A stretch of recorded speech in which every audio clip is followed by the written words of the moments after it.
శ్రీమాత్రే నమః. Jhansi trending shorts ఛానల్కు స్వాగతం. మీరు గనక మన ఛానల్ని మొదటిసారి చూస్తున్నట్లయితే ప్లీజ్ సబ్స్క్రైబ్ చేసుకోండి. మరిన్ని డివోషనల్ స్టోరీస్ కోసం మన ఛానల్ని అందరికీ షేర్ చేయడం మర్చిపోవద్దు. ఈ వీడియో కనుక మీకు నచ్చినట్లయితే ప్లీజ్ ఒక లైక్ అయితే ఇవ్వండి. మనకి అనేకమైనటువంటి పండగలు వస్తుంటాయి. ఈ పండగలన్నిటిలోకి కూడా భోగి పండగ, మకర సంక్రాంతి, కనుమ ఈ మూడు పండగలని చాలా విశేషంగా చేసుకుంటాం. దాని పేరే భోగి.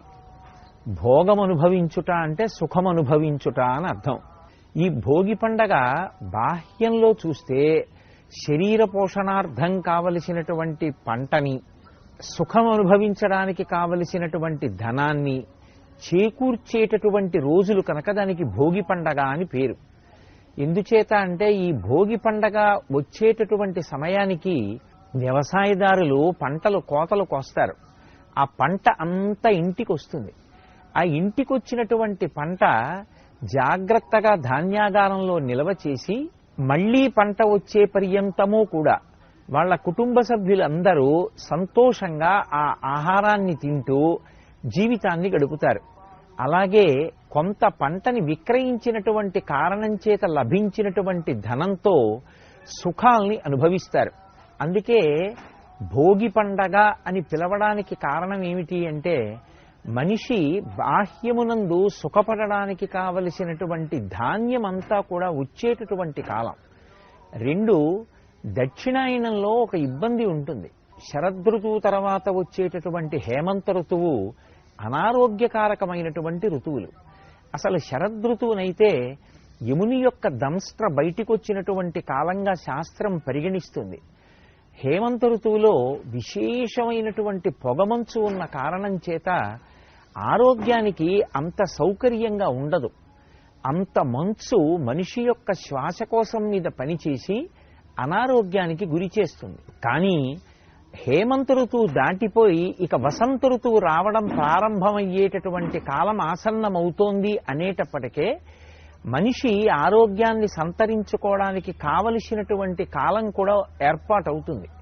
అందుకే ఆ ఉత్తరాయణ పుణ్యకాలానికి ప్రారంభ సూచనగా ఉండేటటువంటి భోగి పండగ బాహ్యంలో ఆరోగ్యాన్ని కూడా ఇచ్చేటటువంటి ఆ కాలము ప్రారంభమవడానికి సంకేతం. ఇది బాహ్యమునందు భోగి. ఆంతరముగా విచారణ చేస్తే అసలు ఆ భోగి పండగకి ఉన్నటువంటి విశేషం చాలా చాలా గొప్పది. దక్షిణాయన పుణ్యకాలం యొక్క చిట్ట చివరి రోజు ఏది ఉంటుందో, మకర సంక్రాంతికి ముందు ఉండేటటువంటి రోజు ఏది ఉంటుందో అదే భోగి పండగ. అంటే ఈ తిథి నాడు భోగి పండగ రావాలి అనేటటువంటి నిర్ణయం ఉండదు. దక్షిణాయనం యొక్క చిట్ట చివరి రోజే భోగి పండగ వస్తుంది. మనకి శాస్త్ర ప్రకారంగా దక్షిణాయనం అంతా కూడా ఉపాసనా కాలం. అందుకే సూర్యుడు కర్కాటక రాశిలో ప్రవేశించినది మొదలు మళ్లీ మకర రాశిలోకి ప్రవేశించే పర్యంతం మధ్యలో ఉండేటటువంటి కాలం అంతా కూడా చాలా గొప్ప గొప్ప నైమిత్తిక తిథులతో కూడుకున్నదై ఉంటుంది. విఘ్నేశ్వర చతుర్థి, అలాగే శరత్కాలంలో వచ్చేటటువంటి అమ్మవారి ఉపాసన, శ్రావణ మాసంలో వచ్చేటటువంటి మంగళగౌరీ వ్రతాలు, శ్రావణ మాసంలో చేసేటటువంటి వరలక్ష్మీ వ్రతం, అలాగే కార్తీక మాసంలో చేసేటటువంటి విశేషమైనటువంటి వ్రతాలు, సాలగ్రామ దానాలు, దీపదానాలు, ఇవన్నీ దేని కొరకు ఉద్దేశింపబడ్డాయి అంటే మనిషి పుణ్యకర్మాచరణం చేసి ఆయా నైమిత్తిక తిథులలో కాలమునందు ఏ కార్యక్రమాన్ని నిర్వర్తించాలో ఆ కార్యక్రమాన్ని నిర్వర్తించినటువంటి కారణం చేత విశేషమైనటువంటి పుణ్యాన్ని సంతరించుకుంటాడు. ఆ పుణ్యం దేని కొరకు ఉపయోగపడాలి అంటే మళ్లీ ఏదో ఉత్తర జన్మలలో ఆ పుణ్యాన్ని అడ్డుపెట్టి సుఖాన్ని పొందాలి అనేటటువంటి కోరిక కన్నా కూడా ఆ పుణ్యం చిత్తశుద్ధిని ఏర్పాటు చెయ్యడానికి పనికి రావాలి అని కోరుకున్నవాడెవరు ఉంటాడో అటువంటి వాడికి ఈశ్వరుని యొక్క కృపాకటాక్ష వీక్షణం చేత ఆ నైమిత్తిక తిథుల యందు చేసినటువంటి కర్మాచరణము వలన కలిగినటువంటి ఫలం చిత్తశుద్ధిని కల్పించడానికి సాధనంగా మారుతుంది. ఎప్పుడైతే చిత్తశుద్ధి కలిగిందో పాత్రత కలుగుతుంది. పాత్రత కలిగితే ఈశ్వరుడు జ్ఞానాన్ని కటాక్షిస్తాడు. ఆ జ్ఞానమే ఇక మళ్లీ పుట్టవలసిన అవసరం లేని పునరావృత్తి రహిత శాశ్వత శివ సాయుధ్య స్థితిగా చెప్పబడేటటువంటి కైవల్యము లేదా మోక్షమునకు కారణమవుతుంది. విహిత కర్మాచరణం చెయ్యడానికి కావలసినటువంటి నైమిత్తిక తిథులన్నీ కూడా విశేషమైనటువంటి సమాహార స్వరూపంతో ఉండేది దక్షిణాయన పుణ్యకాలంలో. అందుకే దక్షిణాయనంలో చేసినటువంటి ఉపాసన యొక్క సిద్ధి ఎప్పుడు జరుగుతుంది అంటే ఉత్తరాయణంలో జరుగుతుంది. అందుకే ఉత్తరాయణ పుణ్యకాలం ప్రారంభమైంది అంటే స్వర్గద్వారాలు తెరిచారు అంటారు.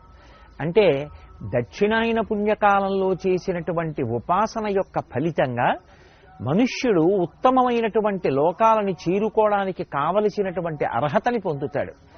అందుచేత మనిషి ఆంతరముగా భోగం అనుభవించడానికి కావలసినటువంటి స్థితిని పొందాడు.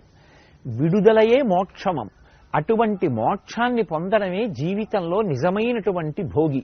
అటు ఆధ్యాత్మికంగా భగవంతుని యొక్క అనుగ్రహాన్ని సంపాదించుకోవడానికి కావలసినటువంటి కాలము అయి ఉండడం ఒకెత్తు, లౌకికమైనటువంటి కోర్కెలకి మేం దూరంగా ఉండి ఆంతరమనందు భగవంతుడికి దగ్గరగా ఈశ్వర కామం పెంచుకుంటామని చెప్పడానికి సూచనగా భోగిమంట అని వేస్తారు. ప్రతి వీధిలో భోగిమంట వేసి అందులో కట్టెలు, ఆవు పేడతో చేసినటువంటి పిడకలు వేస్తూ ఉంటారు. అంటే దాని అర్థం మేము లౌకిక కామాన్ని కాల్చేసుకుని ఈశ్వర కామాన్ని పెంపొందించుకునే ప్రయత్నం చేస్తామని. బాహ్యంలో పరమేశ్వరుడిచ్చినటువంటి సంపత్తిని పరమేశ్వర ప్రసాదంగా అనుభవిస్తాం. ఆ భోగి ఎప్పుడు వస్తుంది? లౌకికమైనటువంటి కామమంతా కాలిపోయి ఈశ్వర కామం ఒక్కటే మిగిలిపోతే, ఆ ఈశ్వర కామమే నిరతిశయ భక్తిగా మారితే, ఆ భక్తి వలన చేసిన కర్మాచరణము చేత చిత్తశుద్ధి చేత పాత్రత కలిగితే, పాత్రత వలన జ్ఞానము కలిగితే, జ్ఞానము వలన భోగి. భోగి అంటే ఈశ్వరునితో భోగించుట అనగా మోక్ష సిద్ధి కలుగుతుంది. ఇది కలుగుతుంది అని దక్షిణాయనంలో చేసిన ఉపాసనకి సిద్ధిని ప్రకటనమయ్యేటటువంటి రోజుగా చెప్పబడినటువంటి విశేషమైన తిథి కనుక దానికి ఇక ప్రత్యేకంగా ఒక తిథి నిర్ణయం చెయ్యరు. దక్షిణాయనానికి చిట్ట చివరి రోజు ఏది ఉంటుందో అదే మనకి భోగి పండగగా నిర్ణయింపబడి ఉంటుంది. ఈ భోగి పండగ నాటికి అమ్మవారి అనుగ్రహం రేగుపండులోకి ప్రవేశిస్తుంది. అందుకే చిన్నపిల్లలకి జాతకరీత్యా ఏవైనా ఇబ్బందులుంటే తొలగించడానికి వాళ్ళేదో కూర్చుని పెద్ద పెద్ద యజ్ఞయాగాది క్రతువులను నిర్వహించలేరు కనుక చిల్లర పైసలు, బంతిపూలు, రేగుపళ్ళు, చెరుకు ముక్కలు, కొబ్బరి ముక్కలు ఇటువంటివి కలిపి పెద్దవాళ్ళు పిల్లల్ని కూర్చోపెట్టి వాళ్ళ మించి ఈ పదార్థాన్ని కిందకి విడిచిపెడతారు. ఈ పదార్థాలు వాళ్ళ తలమించి కిందకి పడిపోతే భోగి పీడ తొలగిపోయి వాళ్ళు సంతోషంగా జీవితం గడపడానికి ఏ అనారోగ్యము ప్రతిబంధకంగా వచ్చేటటువంటి అవకాశం ఉంటుందో అటువంటి అవకాశము తొలగిపోయి వాళ్ళు ఉత్తరోత్తర జీవితంలో సంతోషంగా ఉండడానికి కావలసినటువంటి వ్యవస్థ ఏర్పడుతుంది. అందుకే భోగిపీడ తొలగించుకునేటటువంటి అద్భుతమైనటువంటి రోజు భోగి పండగ.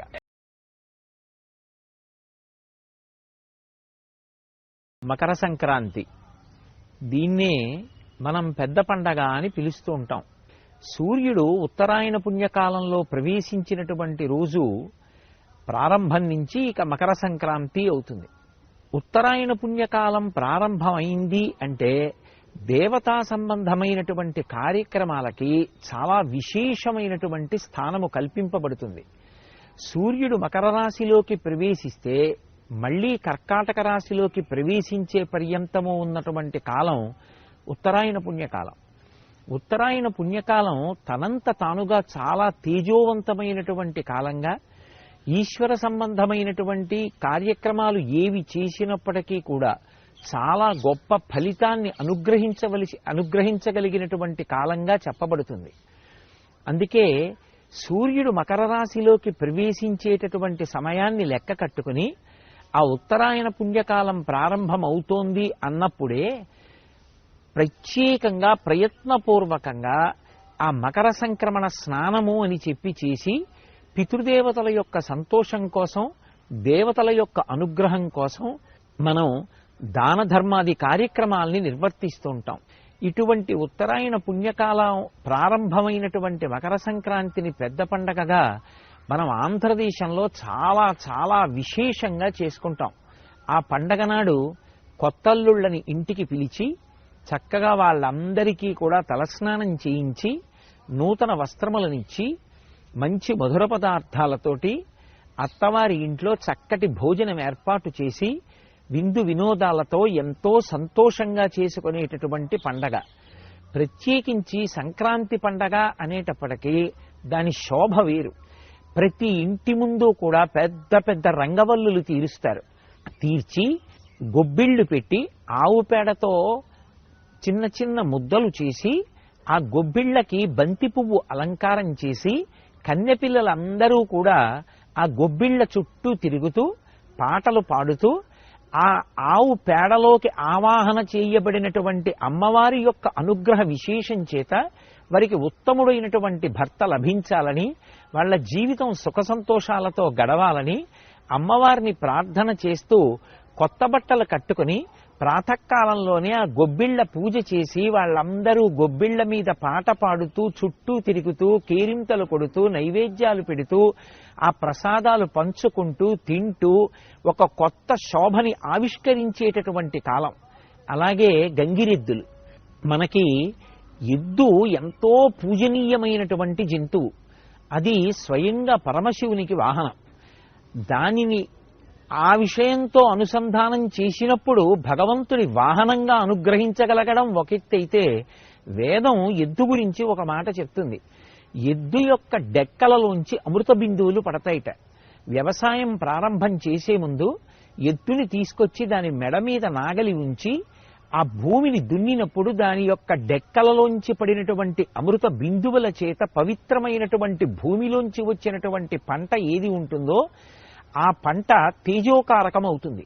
అది కంటి సంబంధమైనటువంటి వ్యాధులు రాకుండా కాపాడడమే కాకుండా తిన్న అన్నం ఆరో వంతు మనసుగా మారిపోవాలి. కాబట్టి ఆ మనసు భగవంతుని యందు కృతజ్ఞతాభావం కలిగినదై, శాస్త్రమునందు విశ్వాసము కలిగినదై, 10 మంది కొరకు నేను ప్రవర్తించాలి అనేటటువంటి త్యాగబుద్ధితో కూడుకున్నవాడై, త్యాగే నైకే అమృతత్వమానసహు అనేటట్టుగా బ్రతకడానికి కావలసినటువంటి విశేషాన్ని అనుగ్రహించగలదు.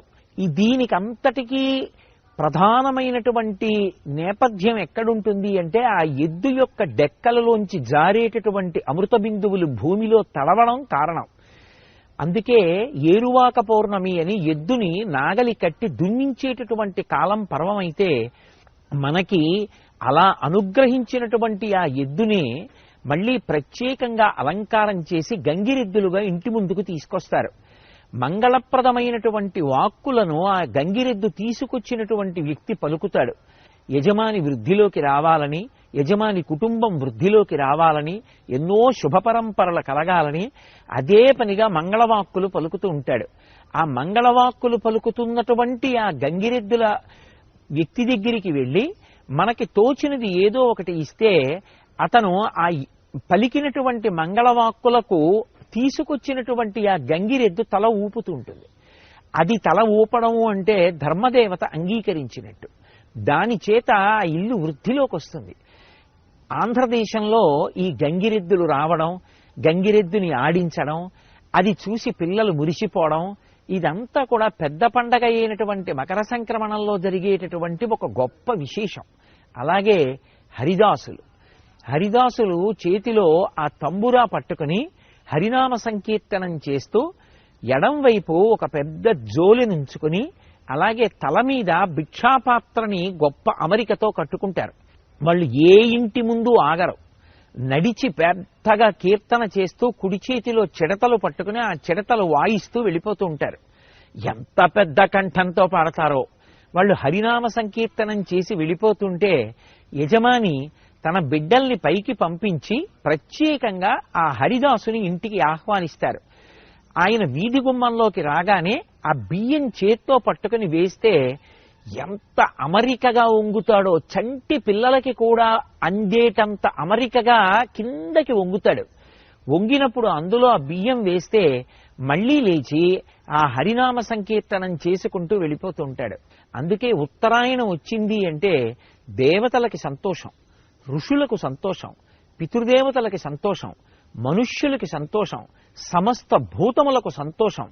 వీటితో పాటుగా ప్రతి ఇంటా కూడా చక్కటి పండగ వాతావరణం నెలకొని ఉండేటటువంటి పరమ పవిత్రమైనటువంటి కాలం. ఉత్తరాయణ పుణ్యకాలం ప్రారంభమైంది అంటే సమస్త భూతములకు కూడా ఆరోగ్యము సిద్ధించడం ప్రారంభమవుతుంది. ఎందుచేత అంటే సూర్యుడు భూమికి దగ్గరగా దిగుతాడిక. సూర్యుడు భూమికి దగ్గరైనటువంటి కారణం చేత సూర్యకాంతి చాలా విశేషంగా భూమి మీద ప్రసరిస్తుంది. అంతటి సూర్యకాంతి ఎప్పుడైతే విస్తరించిందో సమస్త భూతములు కూడా ఆరోగ్యాన్ని పొందుతాయి.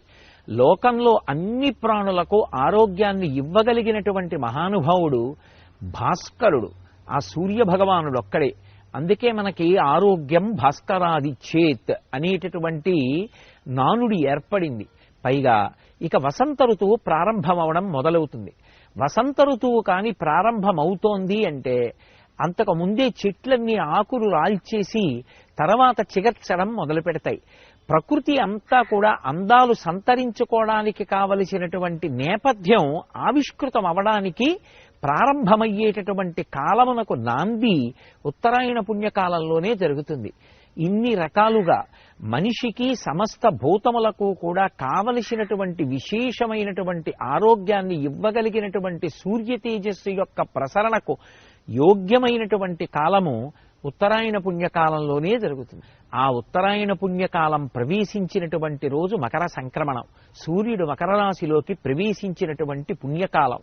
అటువంటి ఉత్తరాయణ పుణ్యకాల ప్రారంభ దినమై మకర సంక్రాంతి అయి అందరికీ కూడా అన్ని రకాలుగాను అనుగ్రహ ప్రసరణం చేసేటటువంటి ఈశ్వరుని యొక్క అనుగ్రహం విస్తృతంగా ప్రసరించి కృతజ్ఞత అనేటటువంటిది భారతీయ సంస్కృతిలో అంతర్భాగమైనటువంటి విశేషం. ఉపకారం చెయ్యడం కాదు, అపకారం చేసిన వాడికి కూడా తిరిగి ఉపకారమే చెయ్యడం ఈ జాతి యొక్క ప్రధానమైనటువంటి లక్షణం. అందున ఇక ఉపకారం చేసినటువంటి వాణ్ణి సదా జ్ఞాపకం ఉంచుకొని వాడికి తిరిగి ఉపకారం చెయ్యడము అనేటటువంటిది కృతజ్ఞతా లక్షణంగా అభివర్ణింపబడింది. కృతజ్ఞో నాస్తి నిష్కృతి అంటారు రామాయణంలో. కృతజ్ఞత కలిగిన వాడు అంటే చేసిన ఉపకారాన్ని మరిచిపోయేటటువంటి లక్షణం ఉన్నవాడెవడో అటువంటి వాడికి జీవితంలో నిష్కృతి లేదు. అందుకే ఆ కృతజ్ఞతతో జీవించడం అనేటటువంటిది ఈ జాతి సంస్కృతిలో అత్యంత ప్రధానమైన విశేషం. ఇది కేవలం మనుష్యుల వరకు కాదు, తనకి ఉపకారం చేసిన ఎవరి పట్ల అయినా సరే ఆ ఉపకార బుద్ధితో ఉండడం అనేటటువంటిది చాలా గొప్ప లక్షణం. దానికి ప్రతీక కనుమ పండుగ. మనం అందరం కడుపు నిండా అన్నం తినగలుగుతున్నాము అంటే ఆ వ్యవసాయం చేసినప్పుడు అమ్మ భూమాత అనుగ్రహించి మనకి పంటనిస్తోంది. ఆ పంట మనకి దక్కడానికి అసలు ఆ భూమి దున్నడంలో ఎంతో మనకి సహకరిస్తున్నటువంటి జంతువు ఎద్దు. పైగా వేదంలో చెప్పబడినట్టుగా ఎద్దు యొక్క డెక్కల నుండి జాలువారినటువంటి అమృత బిందువులు భూమిలో పడినటువంటి కారణం చేత ఆ భూమి నుంచి పైకి పెరిగినటువంటి సస్యముల నుంచి వచ్చినటువంటి పంట కంటి సంబంధమైన వ్యాధులు రాకుండా మనిషిని కాపాడుతూ ఉంటుంది. ఇంతగా మనని రక్షించి తన మెడ మీద కాడి పెట్టుకుని బండిలో అనేకమైనటువంటి ఫలసాయాల్ని ఇంటికి తీసుకురావడమే కాకుండా నాగలి మోసి భూమి దున్నడానికి మనని అనుగ్రహిస్తోంది ఆ ఎద్దు. అందుకే ఆ ఎద్దు పట్ల ప్రత్యేకమైనటువంటి కృతజ్ఞతని ఆవిష్కరిస్తారు. ఆ ఎద్దు పట్ల కృతజ్ఞతని ఆవిష్కరించేటటువంటి పండగకే కనుమ పండుగ అని పేరు. భోగి నాటికి ఇంటికి ఆ పంట అంతా వచ్చింది. సంక్రాంతి పండగ నాడు కొత్త అల్లుళ్లతో కలిసి సంతోషంగా భోజనం చేశాడు. మరి దీనికంతటికీ పాటుగా తనతో పాటుగా కలిసి శ్రమించినటువంటి ప్రాణి ఒకటి ఉంది, ఎద్దు. అది ఇంటి పెరట్లోనే ఉంది. మరి ఆ ఎద్దుని కూడా సత్కరించకపోతే మనిషి జీవితానికి పూర్ణత్వం ఎక్కడుంది? ఇది భారతీయ సంస్కృతికి ఉన్న గొప్పతనం. అందుకే కనుమ పండుగ నాడు ఎద్దుల్ని ప్రత్యేకంగా అలంకారం చేస్తారు. వాటికి మెడలో పూలదండలు వేసి దానికి రకరకాలైనటువంటి ఆభరణాలు తొడిగి చక్కగా మంచి పాయసం వండి పొంగలి వండి తీసుకొచ్చి ప్రత్యక్ష నివేదనగా ఆ ఎద్దు చేత తినిపిస్తారు. అలాగే మనకి పాడికి కారణమైనటువంటిది ఆవు. ఆ ఆవు ఇంట్లో ఉంది కాబట్టి దాని పాలు తాగగలుగుతున్నాం, యజ్ఞయాగాది క్రతువులు చెయ్యగలుగుతున్నాం. ఆ పాలు మన పిల్లలకి పట్టి వాళ్ళకి మేధో వికసనం జరగడానికి కారణముగా వాడుకోగలుగుతున్నాం. అటువంటి ఆవుని, ఎద్దుని మన కృతజ్ఞతని ఆవిష్కరించడం కోసమని చెప్పి అలంకరించి ప్రత్యేకంగా పొంగలి వండి తీసుకొచ్చి ప్రత్యక్ష నివేదనగా తినిపించేటటువంటి రోజు.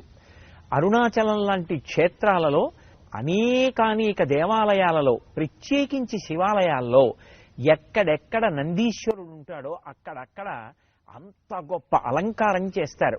నందీశ్వరుడికి ఆ రోజున ప్రత్యేకంగా అభిషేకాలు చేస్తారు.